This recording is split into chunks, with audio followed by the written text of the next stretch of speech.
Hello students, आज का जो हमारा टॉपिक है वो सेंट्रोसोम यानी तारकाय के ऊपर है। प्रीवियस क्लास में सेंट्रोसोम की हिस्ट्री के बारे में स्टडी की थी। सेंट्रोसोम के बारे में मैंने आपको बताया था कि जो सेंट्रोसोम है तारकाय है, इसके ऊपर किसी भी प्रकार की मेम्ब्रेन नहीं पाई जाती। यानी ये कैसा होता है, मेम्ब्रेन लेस होता है। यह चारों ओर से किसी भी प्रकार की झिल्ली से कवर नहीं रहता।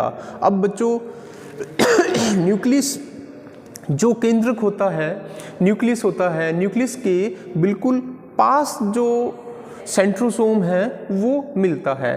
तो आज अपने इसकी अल्ट्रा स्ट्रक्चर यानी इसकी सूक्ष्म संरचना प्रसंरचना के बारे में स्टडी करेंगे। तो सेंट्रोसोम के बारे में अक्सर एक क्वेश्चन पूछा जाता है कि ऐसा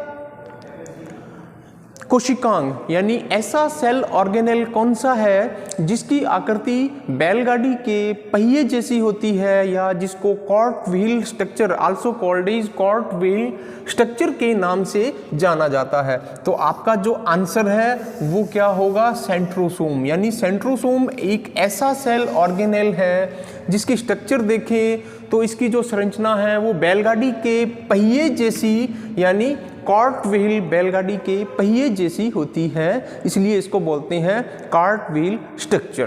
तो इसकी अल्ट्रा स्ट्रक्चर के बारे में देखें तो सेंट्रियोल्स, सेंट्रोसोम के अंदर दो सेंट्रियोल्स तारक केंद्र मिलते हैं। तारक केंद्र या सेंट्रियोल जो हैं way also made of DNA, RNA and proteins. यानी जो तारक केंद्र हैं सेंट्रोसोम के अंदर दो तारक केंद्र हैं, सेंट्रियोल्स हैं, वे किससे मिलकर बने होते हैं, डीएनए से, आरएनए से और प्रोटीन से मिलकर बने होते हैं। बच्चों सेंट्रियोल्स के अंदर जो डीएनए है वो कैसा होता है, नेक्ड होता है, नगन होता है, उसके ऊपर किसी भी प्रकार की मेम्ब्रेन्स नहीं मिलती। और कैसा होता है, डबल स्ट्रेंड। कैसा होता है, डबल स्ट्रेन। और इसको सबसे पहले किसने इसकी खोज की थी, discovered by Randall and Disprey. Centrosome के अंदर डीएनए की प्रेजेंस का, उपस्थिति का पता किसने लगाया, रैंडल एंड डिस्प्रे ने। बच्चों जो सेंट्रियोल्स हैं लगभग कैसा होता है, सिलिंड्रिकल होता है, गोलाकार होता है। इसी वजह से इसको क्या बोलते हैं, कार्ट व्हील स्ट्रक्चर बोलते हैं। यानी बैलगाड़ी के पहिए जैसी आकृति होती है। यहाँ मैंने डायग्राम शो कर रखा है, देखो इसको मोटे रूप पे जो स्ट्रक्चर है इसकी कैसी दिखाई देती है, गोल आकृति की, सिलिंड्रिकल गोल आकृति की बैलगाड़ी की पहिए जैसा ये दिखता है। बच्चों इसके अंदर जो माइक्रोट्यूब्यूल्स हैं, जो सूक्ष्म नलिकाएं हैं, सूक्ष्म नलिकाएं 9+0 अरेंजमेंट में मिलती है। इसका मतलब क्या है कि इसके अंदर 9 सूक्ष्म नलिकाएं मिलती हैं जो कि 9+0 व्यवस्था क्रम में मिलती हैं। इसको बोलते हैं triplet fashion, triplet fashion. Triplet fashion का मतलब क्या है कि जो 9 सूक्ष्म नलिकाएं हैं, जो 9 सूक्ष्म नलिकाएं हैं, प्रत्येक सूक्ष्म नलिका या प्रत्येक इच माइक्रोट्यूब्यूल्स 3 उप तंतुओं या उप नलिकाओं से मिलकर बनी होती हैं। बच्चों 9+0 का मतलब क्या है कि जो सेंट्रियोल्स हैं ये 9 सूक्ष्म नलिकाओं से मिलकर बनी होती हैं। 9 सूक्ष्म नलिकाएं कौन सी हैं, ये देखो, ये एक सूक्ष्म नलिका है, ये दूसरी है और ये तीसरी है, ये चौथी है। मैं यहाँ पर नंबरिंग 1 2 3 4 5 6 7 8 एंड 9। ये क्या है, एक क्या है, सूक्ष्म नलिका है।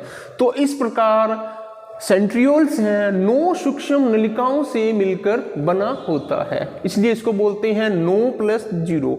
सेंटर की ओर किसी भी प्रकार की सूक्ष्म नलिका नहीं होती जिसको अपने बोलते हैं हब। तो सेंटर में सूक्ष्म नलिकाओं की संख्या कितनी है 0 और परिधि की तरफ सूक्ष्म नलिकाओं की संख्या कितनी है 9। इसलिए इस व्यवस्था को अपने क्या बोलते हैं 9+0, यानी परिधि चारों ओर जो पेरिफेरल जो परिधि की और सूक्ष्म नलिकाओं की जो व्यवस्था है उनकी संख्या कितनी है 9 और सेंटर में जिसको हब बोलते हैं किसी भी प्रकार की सूक्ष्म नलिका नहीं मिलती, इसलिए इसको बोलते हैं 9+0 व्यवस्था किसकी माइक्रोट्यूब्यूल्स या सूक्ष्म नलिकाओं की। अब बच्चों यहां पर बात करते हैं एक सूक्ष्म नलिका की स्ट्रक्चर की बात करते हैं। तो मैंने यहां पर बताया कि इच माइक्रोट्यूब्यूल्स प्रत्येक सूक्ष्म नलिका 3 उपतंतुओं से या उपनलिकाओं से मिलकर बनी होती है। प्रत्येक सूक्ष्म नलिका 3 उपतंतुओं से मिलकर बनी होती है। ये उपतंतु जो हैं ये कौन कौन से हैं A, B एंड C। यहां पर मैंने नाम लिख रखा है, तीनों ही जो उपतंतु हैं ये कौन से हैं A, B एंड C। तो 3 उपतंतु मिलकर एक सूक्ष्म नलिका की फॉर्मेशन करते हैं, एक सूक्ष्म नलिका का निर्माण करते हैं। बच्चों ये जो तीनों उपतंतु हैं एक दूसरे सूक्ष्म नलिका को जोड़ने का काम करते हैं। और जोड़ते कैसे हैं ये देखो कि जैसे ये देखो उपतंतु देखो A, B, C और नेक्स्ट जो सूक्ष्म नलिका है A, B, C। तो इसमें देखो A उपतंतु अगली जो सूक्ष्म नलिका है के C उपतंतु के साथ जुड़ा रहता है। ये देखो पहली सूक्ष्म नलिका का एक A उपतंतु अपने आगे वाली सूक्ष्म नलिका के C उपतंतु से जुड़ा रहता है और इस प्रकार का कनेक्शन क्या कहलाता है AC कनेक्टिंग। इसको क्या बोलते हैं AC संयोजन। क्यों?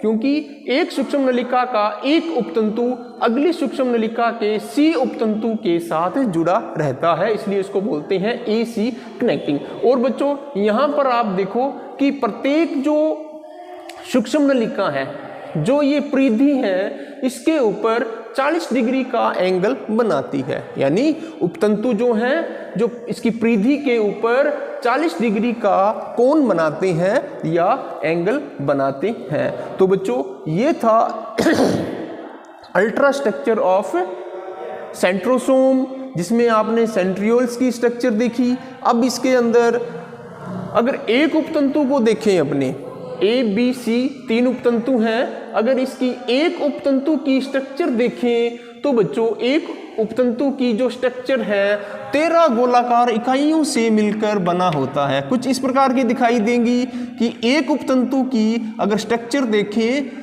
A, B, C तीनों में से किसी की भी एक की स्ट्रक्चर देखें तो इसकी स्ट्रक्चर ऐसी दिखाई देंगी जिसके अंदर लगभग 13 गोलाकार इकाइयों से मिलकर ये बनी होती हैं और इनका जो व्यास है वो कितना होता है 250 एंगस्ट्रॉम व्यास का होता है। तो बच्चों ये था आपके सामने अल्ट्रा स्ट्रक्चर ऑफ सेंट्रियोल जिसको क्या बोलते हैं 9+0 अरेंजमेंट ऑफ माइक्रोट्यूब्यूल्स, यानी सूक्ष्म नलिकाओं का जो अरेंजमेंट है वो कैसा मिलता है 9+0। 9 सूक्ष्म नलिकाएं परिधि की तरफ और सेंटर की तरफ किसी भी प्रकार की सूक्ष्म नलिका नहीं मिलती, इसलिए इसको बोलते हैं 0, यानी हब में 0 यानी किसी भी प्रकार की सूक्ष्म नलिका इसमें नहीं मिलती।